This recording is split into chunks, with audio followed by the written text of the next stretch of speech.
Hello, good morning. Welcome to a series CEADIR event. Today, we'll be discussing financing opportunities to diversify Central American energy markets. My name is Santiago Enriquez. I work for ACT from the Mexico City office, and I will be your moderator today. So, first of all, let me start by saying that we'll be receiving your comments and questions from now. If you want to send them, we'll be collecting them throughout today's discussion, and we'll be able to discuss them later on. So let me begin by briefly summarizing what CEADIR is about.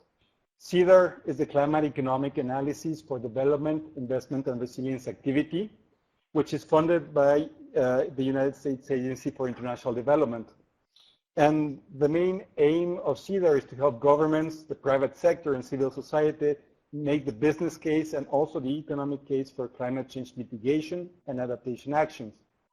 And as we'll discuss today, we also help to mobilize access to public and private finance in adaptation, clean energy, and sustainable landscapes to scale up low-carbon, climate-resilient development. And this CEADIR series, discussion series, is one of the several that we have on different topics that span climate change mitigation and adaptation, clean energy, adaptation, and sustainable landscapes. Today, we have a very interesting agenda. First, I'll just give you a brief overview of what CEADIR is doing in Central America.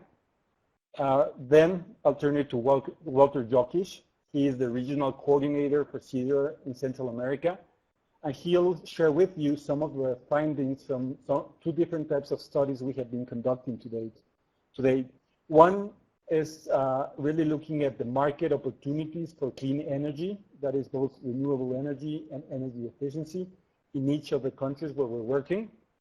And the other set of studies is our bank diagnostics that we conduct for individual banks, trying to assess their strengths and weaknesses so they can better position themselves to increase lending and other types of finance for clean energy. After that, we'll hear Bernay Velarde talk about some research that he conducted to identify opportunities and constraints to increase equity finance for clean energy in the region. And then we'll have our third speaker, Felicia Bacal, who is a representative from the USA Development Credit Authority, and who will share with us some of the findings from a recent mission that they conducted to El Salvador. After that, we'll open discussions and look forward to engaging with your comments and your questions.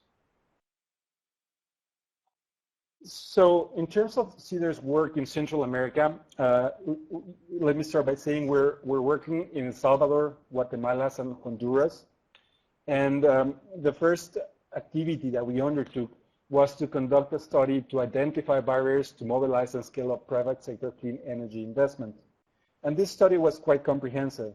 It included desktop analysis, but also in-depth interviews and a scoping mission to the region.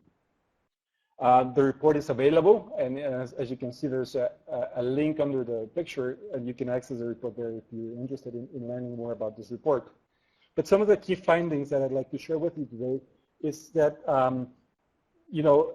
looking at the planning and all the different trends in the region, we see that installed capacity from renewable energy generation is expected to double. And this will require investments of about 24 to 27 billion in the period between 2012 and 2027.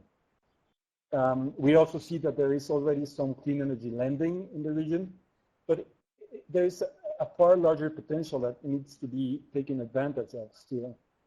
And one of the key findings is also that many financial intermediaries are already lending or providing different types of finance for clean energy, but they don't offer a special purpose vehicle. So they tend to finance these resources with the traditional credit lines without really understanding what are the risks and the rewards of clean energy. Finally, we also found that financial institutions have a limited understanding of the financing mechanisms and market in the region. Based on these findings, our current scope of work is focusing on four main activities. First of all, we're supporting financial institutions in the development of clean energy lending products, and this is very related to some of the topics that Felicia will be discussing today. Second place, we develop local financial institutions' capacity for scaling up financing of clean energy, and this is closely related to Walter's presentation today.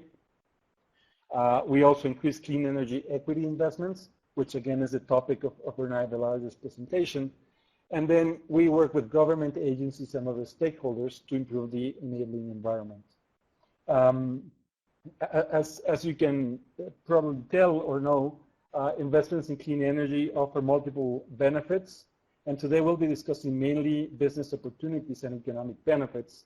But it is also important to bear in mind that investments in clean energy can contribute to increased competitiveness, jobs, they can create jobs, and they can improve quality of life, for example, by providing access in households that currently do not have access to electricity. And by improving all these conditions in these countries, they can contribute to reduce migration from the region to the United States or other countries. And so I think it's important to bear all those benefits in mind when we look at clean energy investments and the rationale for investing in this type of programs. And without further ado, I'd like to turn it to Walter Jokic.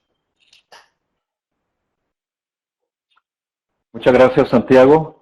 Thank you, everybody, for attending this webinar series, the CEADIR series this morning.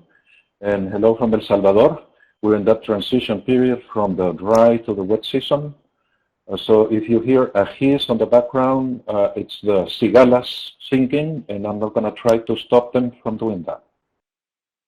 So I'm going to start by giving you a bit of a background because it's very important to understand what has happened in the three countries that we're working on. Fortunately, we have relied on hydropower for a source of electricity for many years in all of these countries, actually in all of Central America. And there's an important thing that happened in the last few years, which led to the explosive growth of generation, of energy generation. And that was due to the end of civil wars that most of you may have been familiar with. By the time the peace accords were signed, the economies started growing, and certainly there was a big need to start generate electricity generation as fast as possible. In Honduras, for example, as the slide says, fuel consumption more than tripled. That also brought certain side effects that we didn't appreciate, such as prices of electricity. They went up, prices of fuel. That was certainly experienced by all countries around the world, but we did also have that big impact on electricity because our energy matrix, after being close to 70 to 80% relying on hydropower, we had to switch to the fossil fuel plants that were needed back in those days in order to fuel the emerging economies.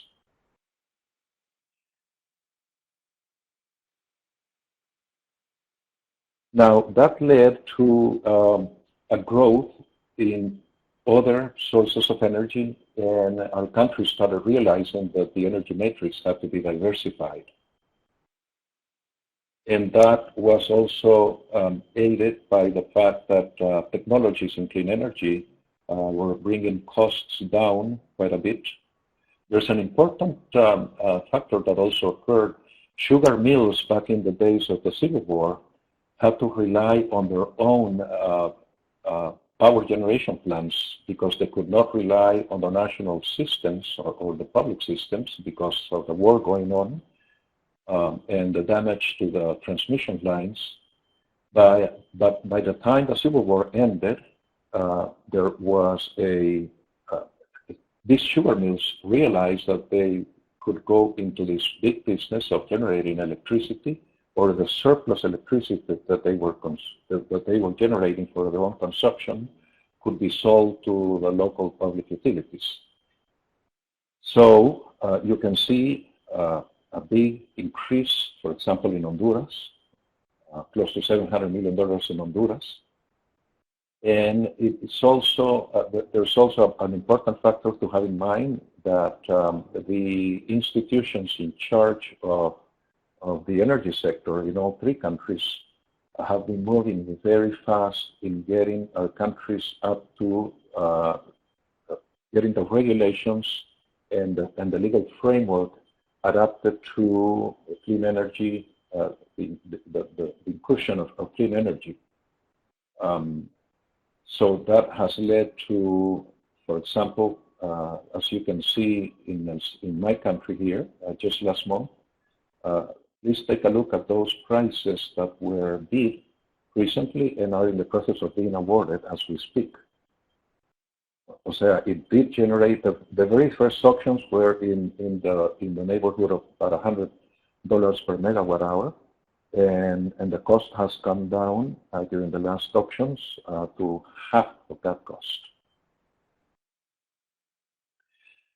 That has certainly created the opportunities that you can see on the following chart. This is a result of market scans that we have conducted in all three countries. And let me just go into a couple of items here in this chart. Energy efficiency, I have to say that it's in a way underestimated. First of all, because energy efficiency is just coming into fashion in our countries. As a good friend of mine at the Central American Integration Bank used to tell me, when you talk about clean energy, renewable energy sounds sexy, but energy efficiency, everybody relates energy efficiency to energy savings, to lighting fixtures, without realizing the big potential there is in, even though we have light industry in most of our countries, but in the acquisition of new and more efficient equipment, turbines, water heaters, industrial refrigeration, and so on. So once again, and this is something that I believe very strongly, the energy efficiency potential in this list, I would venture to say that should triple, if not more, than what we're showing at this point in time.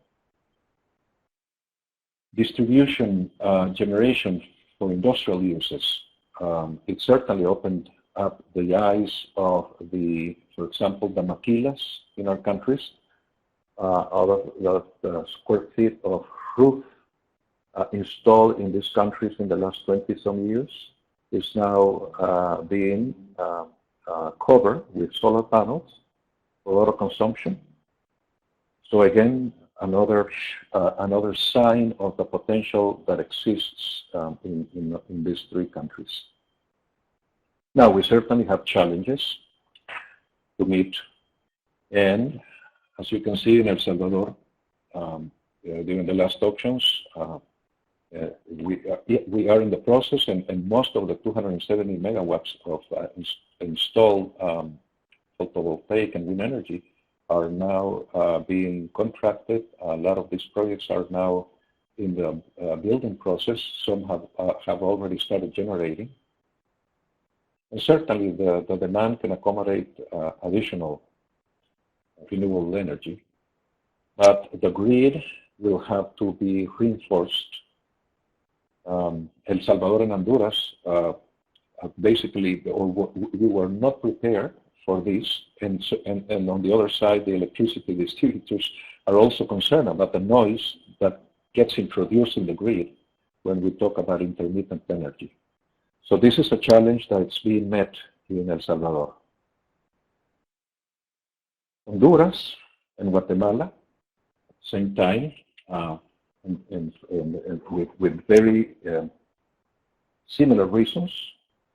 And one of them that I want to highlight is the social and environmental issues affecting RP development, especially hydropower. Most of you may have heard the news in Honduras, unfortunately, of the NGOs that have worked in these countries to counteract the big hydro dams because of the flooding that generates into what used to be agricultural land and so on.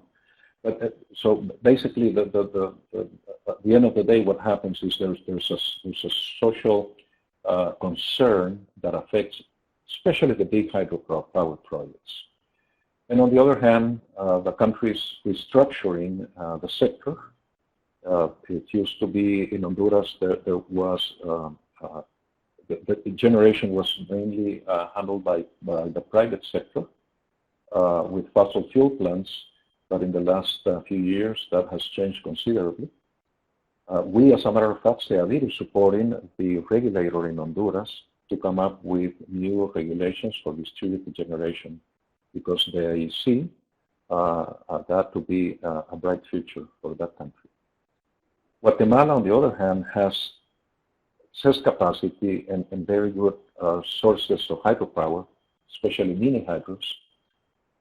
And on the other hand, Guatemala has been buying cheap electricity from the southern part of Mexico because Guatemala foresaw a good potential to sell energy to the rest of the Central American countries where we have deficits due to either climate reasons, for example, relying on hydropower for too many years in most of our countries, and now with the weather patterns changing so much, there's very high concern about how the big hydroelectric projects will do in the future. So here we go into opportunities. In El Salvador, for example, we're very new to this because, first of all, the energy sector was handled by the public institutions, and it finally opened up.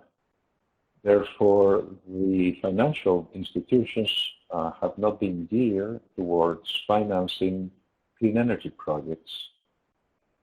Certainly, de-risking or sharing risk in the financing through loan warranties will help considerably the financial sector to be more participative in financing clean energy.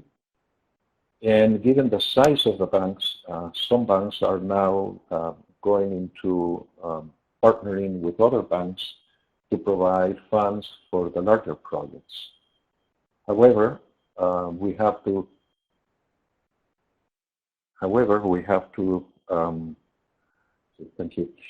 take into account that the entry into business of our banks has to be taken into, or we have to scale the size of the investments not only in El Salvador but in Central America, because we're small countries. And the investments may sound small in terms of dollar amounts, but the potential is there for growth. Going into opportunities in Honduras and Guatemala, certainly social and environmental issues also affecting Honduras, as I mentioned before. Guatemala with the excess capacity installed for internal consumption. And on the other hand, the multilateral banks competing with the private banks. What we have found is that most of the projects in the past have been financed by multilateral banks. And what the financial institutions in our country have done is that they have provided bridge loans because the multilateral funding is usually a slow process to go through. And project developers certainly need to get started as soon as possible, and they go to the financial institutions in our country for bridge loans only. Certainly that also has to do with the lack of knowledge and understanding and the willingness of the banks to take risks in getting into a new sector. Now, as a result of the technical assistance that we are providing to these countries, I want to stress the fact that, and you will be surprised to hear that it's taken us a bit of time to convince the financial sector that we can provide technical assistance at no cost. We're talking to banks, we're talking to the private sector, and usually these technical assistance are geared towards public institutions. And I personally have been asked several times by some of the banks that we're working with that if there is a cost to the technical assistance that we're providing, because for them it's hard to believe that we are giving all this assistance for free. And so far we have trained 12 banks and that many staff, and the interest is growing amongst other banks as well. And I have to say that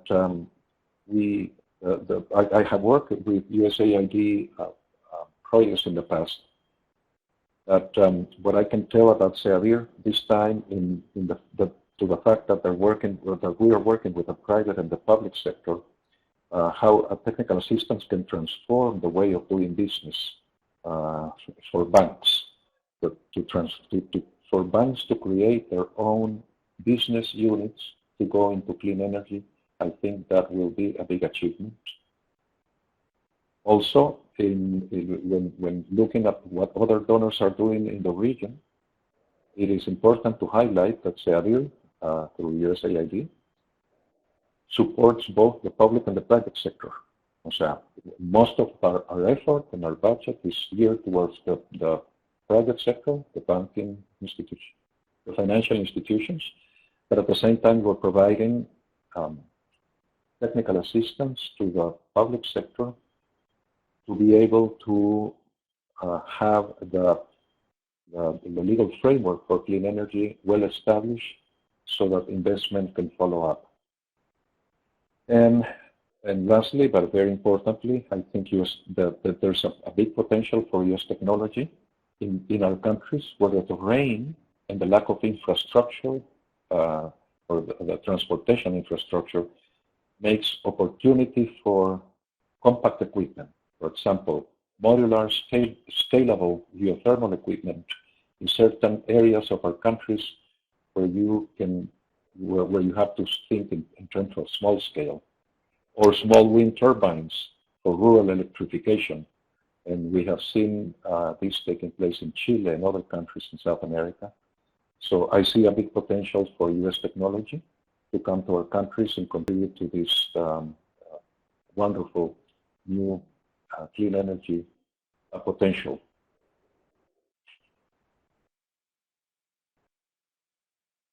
This is the last slide that I have with most, this is our complete team back in 2016 when we were completing some workshops in Honduras. And in 2017, we will do most of the work as we have completed most of the training plans with the banks that we will be working with. And from now on, we'll have workshops on a full basis. Thank you for your attention.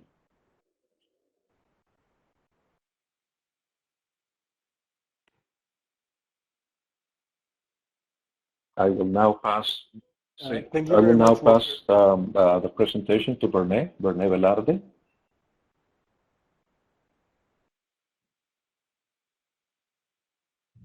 Well, good morning, everyone, and thanks for the opportunity to present my findings of a short-term assignment in Central America.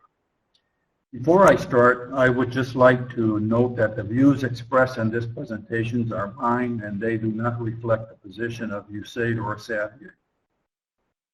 Under the CEADIR task order, I was asked to look at options for improving equity investment in the region. To do this, I traveled to El Salvador, Guatemala, and Panama and met with about 40 organizations that included stock exchange, equity investor, brokerage houses, securitization firms, investment funds, and one pension fund. I also interviewed financial institutions, regulators, and clean energy developers. What I found did not surprise me.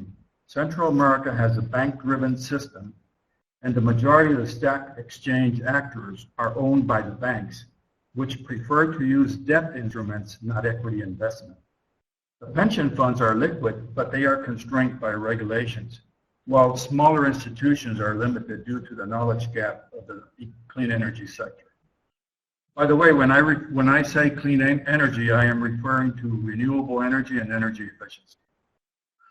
Despite this, there are many market and investment opportunities. As an example, what Walter just mentioned, the El Salvador 170 megawatt in solar and wind project that was contracted out to 5 firms. The energy regulator expects that in the next 2 years, there will be investment about $340 million. This is a great opportunity for local institutions to get involved. Let's review the players of the clean energy market now. Corporate typically bring their own internal financing. They're backed by global banks. One example is Duke Energy, which recently sold its operations in Latin America to a New York-based private equity group, Square Capital, for approximately $850 million, and the Brazilian operation for over $1 billion to a Chinese company. According to Bloomberg New Energy Finance, the top 5 financiers in Central America are multilaterals. These organizations also act as arrangers and syndicated loans where local banks join in the financing. In the region, there are also a high net worth group of individuals that provide venture capital for startups. However, they demand high returns in excess of 20%. In El Salvador, for example, the financial regulator reports that pension fund system has an investment portfolio of about $9.2 billion that could potentially be tapped. However, they are not a player in the clean energy market. It is important to note that with the exception of Panama, there is no participation from the local stock exchange in raising equity investment. In Guatemala, there was one transaction through the stock exchange in the energy sector that resulted in a 40% loss to investors after the company was sold. There are private equity funds like Ecos, Globalec, Prestamoros that are starting to play a more active role in equity finance. And the recent example that I mentioned of Square Capital, which is a big investor, which bought part of the Duke operations in Latin America. In the next couple of charts, we will examine the barriers to investment, which I grouped in three areas. Knowledge and understanding of the market, regulatory constraint, and financial constraint.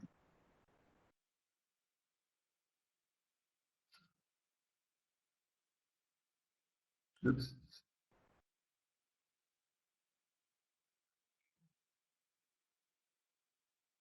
Let's examine some of the issues that affect first the understanding of the market. The knowledge gap. Investors and lenders lack the understanding of the clean energy market, specifically the technology and the risks associated with them. There is a need for more market information on project pipelines and comparative data, performance indicators on efficiency and financial return by technology. Small and medium clean energy developers need assistance to present bankable business plans to the financial sector. Institutional investors, on the other hand, need a clearer picture of the clean energy landscape beyond the traditional 4 to 5 year political cycle in the Central American country. Some investors complain that the rules of the game in operational procedures for land rights, water usage, and environmental plans tend to change when new government takes office. The financial regulators are not focused on clean energy and do not understand the market and their needs for financial services. There is little coordination between the energy regulators and the financial regulators. And energy regulators need to establish and adopt the use of a labeling and energy efficiency standard to push the market towards national energy efficiency.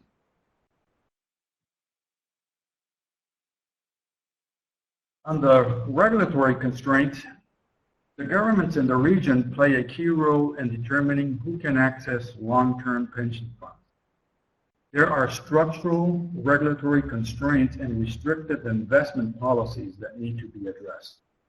In El Salvador, existing regulation requires that the pension fund invest 59% of the resources in government financial instruments. And these provide low returns of about 2%. In Guatemala, the Social Security pension funds invest in government bonds, bank CDs, and overnight market. Both countries use low-cost, attractive resources for the government, but not for the pension fund members who are the owners of these funds. Red tape is always a complaint because the approval process are subject to the interpretation of government employees, thus increasing the time to obtain environmental permits and water and land concessions. On the social community, although this is not a regulatory constraint, some projects are located in environmentally and socially sensitive areas where interests collide and conflict arises. This is typical to find roadblocks to project sites that results in delays and cost overruns. On the financial side, the financial system is largely bank-based. Banks own about 70% of the brokerage house and prefer to use debt instrument rather than equity. The capital market is deficient and in long-term instruments and deals almost exclusively in short-term commercial paper, repurchase agreements, and government bonds. There is a lack of specialized collective vehicles for investors investing in clean energies. For example, investment funds that offer a way to capture resource or equity investment are mostly used for real estate deals in the region. The clean energy equity market is non-institutional and relies on the investment of high net worth group and individuals that participate in venture capital with expectations of high return. Pre-investment funds are insufficient, and they are key to reduce uncertainty in the project development phase.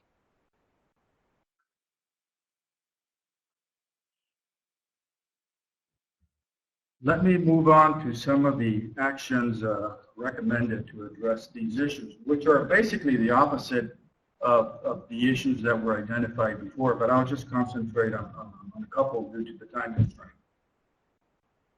It is essential to build the capability of institutions that have long-term resources so they can evaluate the risk and benefit of investing in renewable energy. USAID and the donor community should continue to support site visits, seminars, and study tours for key financial actors. On the regulatory side, regulatory authorities need to develop a comparative information on project returns over time and support the development of reliable financial indexes for clean energy. This would be very useful for investment decisions. Regulatory agencies should eliminate the pension fund restriction that obligates institutions to invest in low government return. Of course, this is easier said than done. They use the pension funds to finance government programs. In the financial actions, the stock exchange should be strengthened. There's a need to promote a long-term mindset. According to the stock exchange in Guatemala, in 2015, transactions totaled 100 billion, and 52% were in the overnight market. With regards to the financial vehicles and products, we need to provide assistance to develop competitive financial products, as well as investment instruments that can capture long-term resources. Let me just now take a look at the options for unlocking financial resources using guaranteed funds. Guaranteed programs can help unlock the financial resources in a targeted manner to permit players to test the market and invest more resources and reduce project risks. For example, I categorize this in various areas. Relatively illiquid institutions could use loan guarantees, portable guarantees, bond guarantees, and securitization guarantees. Liquid institutions would probably be more interested in loan portfolio guarantees since they have the resources to provide investment.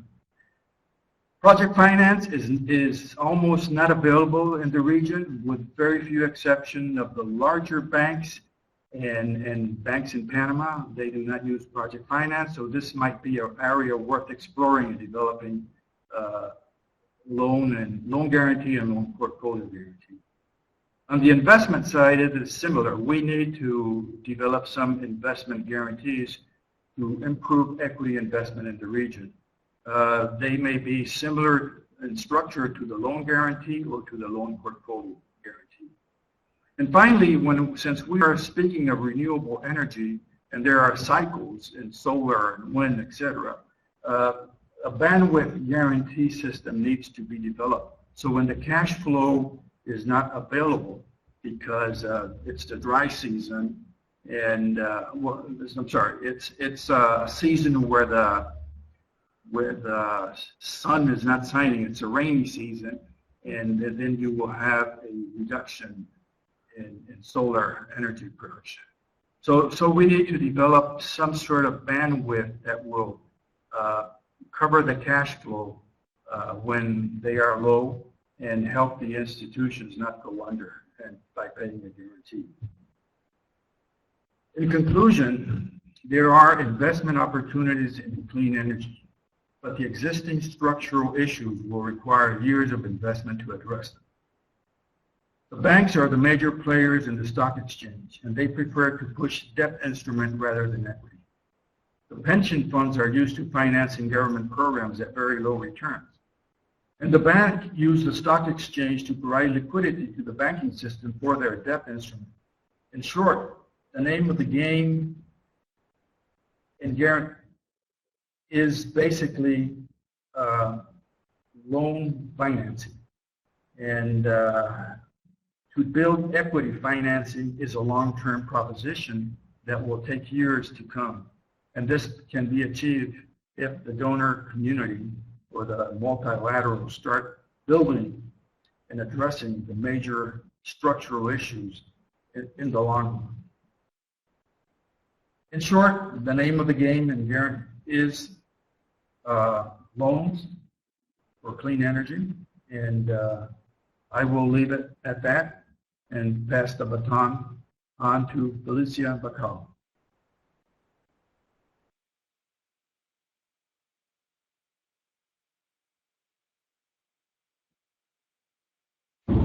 Absolutely. Hi, and first of all, thanks so much for having us here present today. Thank you, Walter and Bernays, and thank you, Santiago, for the introduction. I would like to start with say that we went to El Salvador last month, and we were able to meet with over 16 stakeholders in El Salvador, mostly to conduct a market assessment about how financing is happening for energy projects. The first thing that I want to bring to our attention is that there's an ecosystem that is building up for financial lending in the energy space. But even though this ecosystem is starting to begin, there's need for additional coordination and partnership to align incentives between these three parties, the financial institutions, the organizations, and the businesses. Second, there's a significant information asymmetry between these parties. What I mean by this is there's no direct line of communication between financial institutions, businesses, and other organizations that can support and link these institutions to provide an energy efficiency or clean energy plan to access financing. I would like to share the story of the Novo Hotel.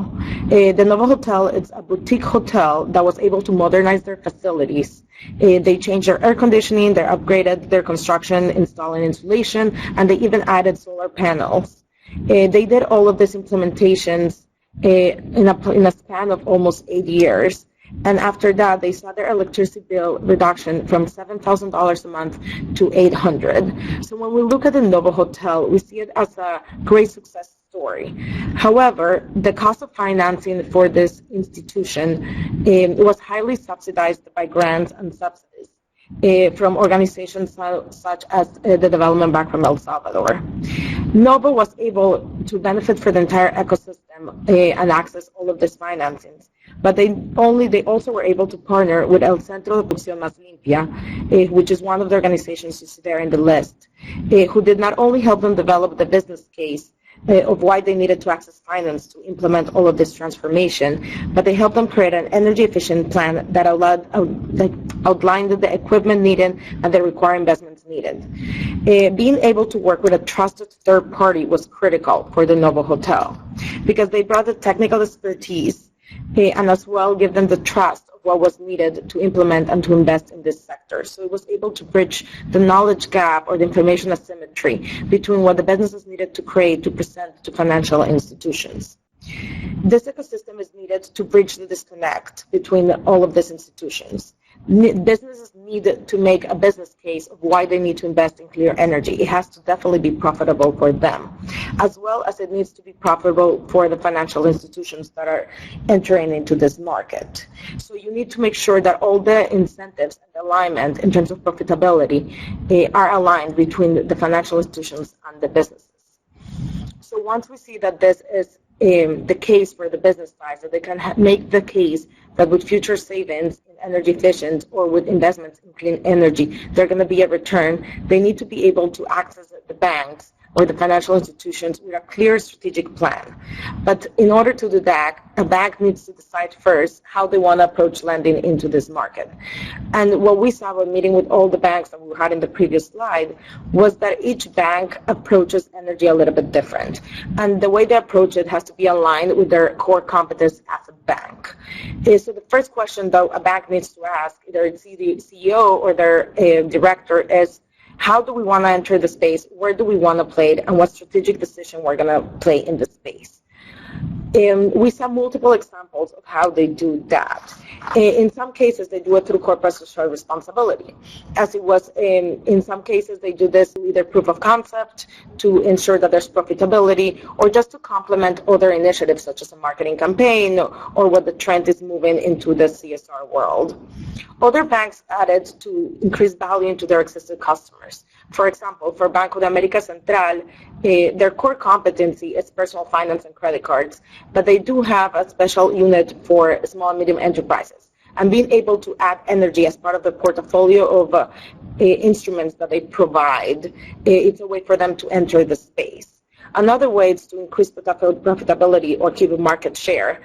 For a bank like Banco Agrícola, which has big of the market share, they want to make sure that they continue having that, and they see energy as a key player in terms of entering and keeping their market share. Another way is to carry risk diversification across their loan portfolio. For most of the banks that we saw their annual statements and we saw their reports, they still don't have energy as one of the sectors in which they diversify their portfolio. They will report how many, or what percentage of the portfolio is in SME loans, what percentage goes to agriculture, what percentage goes into construction mortgages, but they don't see energy as a sector in which they need to start diversifying their portfolio.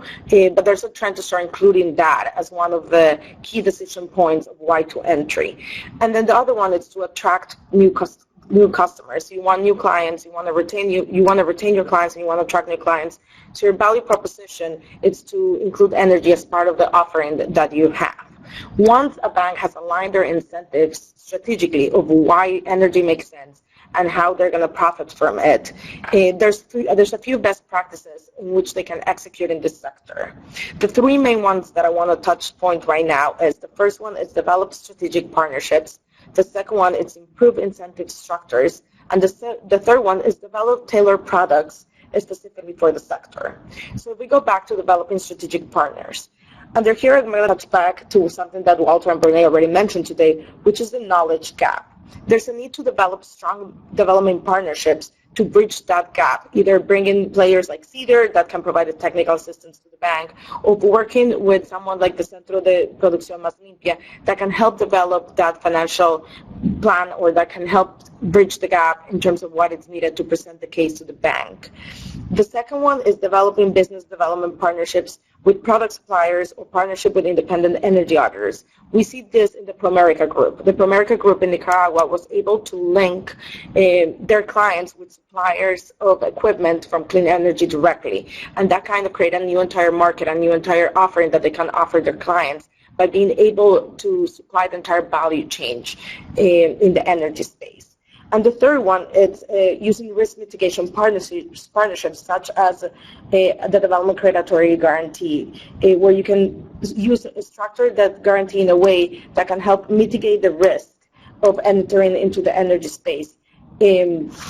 And this is very important in terms of not only using guarantees, but trying to understand which other risk mitigation strategies a bank can have in order to attract more investment into that sector or feel more comfortable in creating this investments into the sectors, especially when the alignments for the bank don't align directly. We see that in terms of how they evaluate a project, they will ask for a collateral, but when collaterals have been all tied up for other investments, and when collaterals in the energy space are hard to evaluate, you cannot take a solar energy panel and sell it at a value or sell it in the secondary market. So those type of collaterals not accepted as collaterals that needed for a loan in the energy sector. There's where a guarantee can help lower the collateral requirements and help structure deals and structure loans that can attract investment in the clean energy sector. And that takes me to my second point, which is why you need improved incentive structures inside the financial institutions. You need to be able to adapt the credit policies to streamline energy lending, to be able to generate profit quicker, and then to provide better customer service. You need to lower the time it takes to evaluate an energy product. You need to have the knowledge gap bridge so the loan officers know how to evaluate a product. And then especially when you see it competing with other sectors within the financial institutions, you need energy to be able to be profitable and to be able to bridge that gap. So you can either develop, which takes me to my third point, that's where you need to develop tailored products for the specific energy sector. So you need requirements that are specifically for the energy sector, loan terms that are specifically in terms of length and in terms of the characteristics that you need for the energy sector. And then you need to either look beyond the strategy and see if you can cross-subsidize them on different products, or what other strategies you can have in having specific products that are tailored for the group. You can even, there's a lot of credit lines for energy specific that you can use with the IFC or the Inter-American Development Bank that can help the bank tailor specific products to increase saving in this. So by implementing in one way or another these three strategies and align them with the strategic thinking or core competence of the banks, you can enter the market and benefit from the energy sector. However, we saw a few constraints that I wanted to share directly that we heard from our visit to the field. And I'm just going to give some time here so you get a chance to read through this slide and just understand that as we met with the different players, key themes kept coming up over and over in terms of there's a new market. The energy sector is a specific new market the banks are not very familiar with, and you need to create the conditions for both the SMEs and the financial sectors and other corporates to be able to create this new market, and that's hard. The second one, there's no energy-specific products. The third one, as I mentioned before, is the need for collateral. And more than collateral, it's the requirements needed to apply for a loan or to provide a loan have to be very different than what you do for an agricultural loan or what you do for any other sector. They have to be specifically tailored for the energy sector. And the third one, we heard a few times, that the cost of energy equipment is very high and that it doesn't make the financial sense for the SME. We met with an ice cream company in El Salvador that was trying to create the secondary market of energy to be able to not only supply their own energy, but then be able to connect the energy back into the market. And in this case, you see what Bernays was mentioning about regulatory issues. We were also mentioning this, it didn't make sense financially with the high cost of equipment. So you need to make sure that it makes business sense for this ice cream company as well that it makes sense for the financing that they're asking them for the banks. So then when you need further research on the level of profitability. How can banks, financial institutions, as well as companies benefit for clean energy? How can we create that specific link of energy efficiency? It's seen as a saving in future savings cash flows for the businesses, but then it's seen as when it's evaluated for the financial institutions, it's evaluated in future cash flows. So that disconnect needs to be bridged, and there's more reach needed.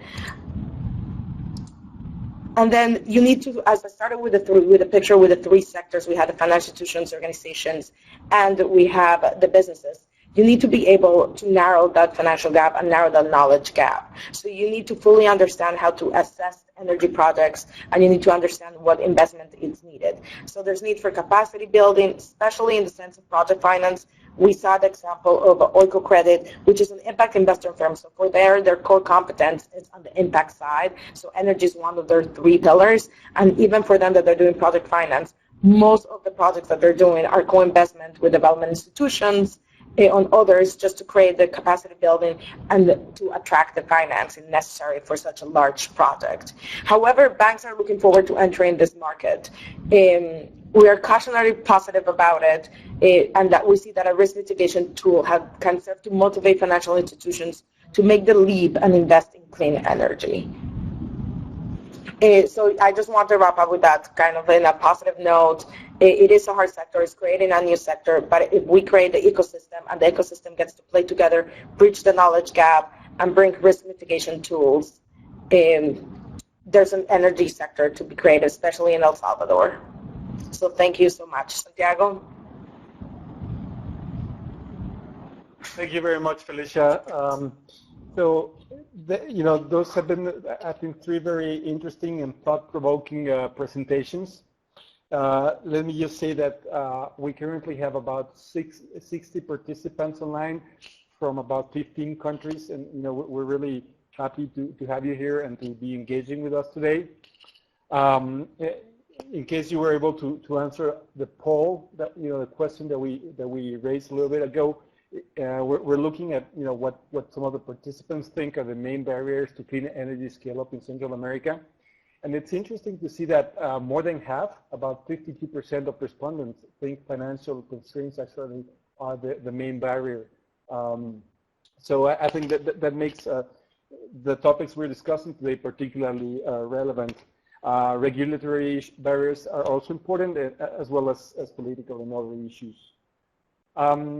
So going back to today's discussions, I think it has been really helpful to try to see how these different pieces fit together.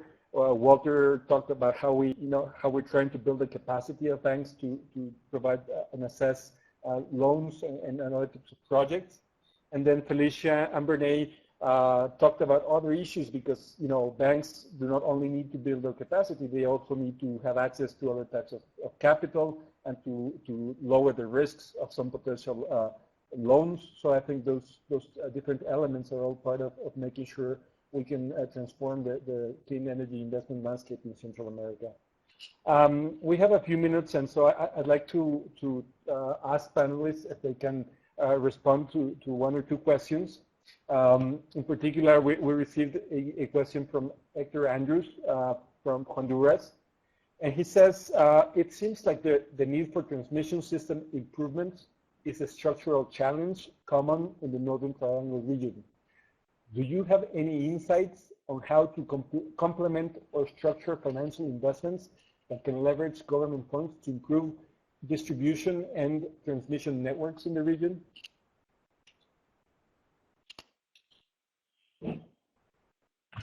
Well, this is Walter.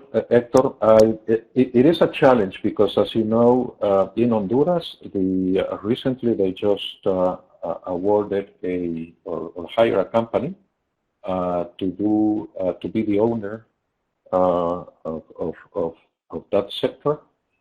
And in our countries, the infrastructure has not been well kept for different reasons, but mainly because it does depend on the state, on our governments.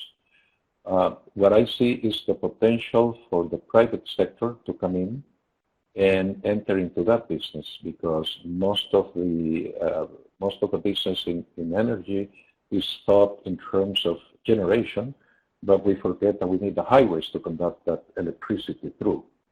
So there have been some efforts by the Regional Clean Energy Initiative in that sense, but I believe that, and in the case of USAID, there should be a concerted effort to focus on what needs to be done in transmission lines to be able to adapt them to the intermittent sources of energy. Thank you, Walter. So I have another question for you, Walter. So Felicia was talking about how it's important to bring together different types of stakeholders. In particular, she said financial institutions, businesses, and then organizations like industrial groups or clean energy experts. So do you have any examples of how you're trying to bring these three types of institutions together to make sure we can help to scale up clean energy finance?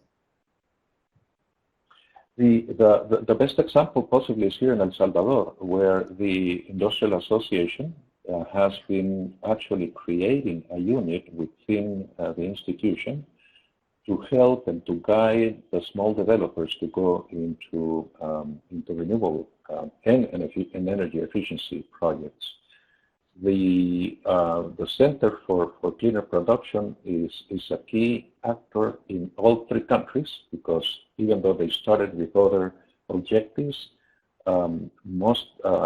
at least the center in El Salvador and the one in Honduras have focused lately on clean energy, especially on energy efficiency. The center has also provided assistance to the second largest bank here in El Salvador, Banco de Vivienda, in identifying within the existing clients the potential that these clients have for the bank to go into equipment replacement for more efficient equipment, therefore the bank to provide the financing. So there are concerted efforts, and the industrial sector is finally realizing that need, and the financial institutions need to accommodate to create those new lines of credit. Thank you, Walter. Bernae, I have a question for you. You have worked in many countries, and in Central America, we're thinking that banks can build their clean energy portfolio by focusing on the existing clients and trying to assess their interest in clean energy. Do you think that strategy makes sense? I don't know, from your experience in other countries, is that practical, a practical approach? I believe, Santiago, that is the way to start. Let me just give you an example. We were working with one of the largest banks in Colombia, and we were discussing the possibility of them getting involved in clean energy and energy efficiency, basically energy efficiency. And they were looking, and we told them we did a little survey. And we passed it on to the bank, and the bank passed the survey on to their corporate clients. And the result was that about 1,000 of their existing clients wanted to know more about this possibility and were interested in investing in clean energy. So yes, I would highly recommend that we start in-house looking at your current clients, examining their needs and helping them through strategic partnership with other organizations, come up with some business plans on what their needs are in energy efficiency. Okay, thank you very much for your answer. So it's about time to wrap up. I just wanted to share with you that CEADIR, and particularly the team that is working in Central America, will be participating in the LAC Core Financial Summit that will take place in June of this year in Miami. And we'll be discussing some of these and other issues, opportunities for clean energy investment in Central America. And so we look forward to continuing our discussions with participants there and through other media. If you have any questions that you'd like to post after we end up today, please send us an email and we'll try to respond those to you. You can see the follow-up. We'll be sending a recording and a copy of today's presentation to all of you. And also, if you'd like to access previous recordings from CEADIR discussion series and other resources, you can visit the Climate Links resource page. And there are the email where you can send your contacts directly to Dr. Marcy Trump, who is the Chief of Party for our CEADIR activity. Once again, thank you very much. Thanks to Walter, Bernae, and Felicia for very interesting presentations, and we look forward to continue sharing our findings through further CEADIR discussion series events.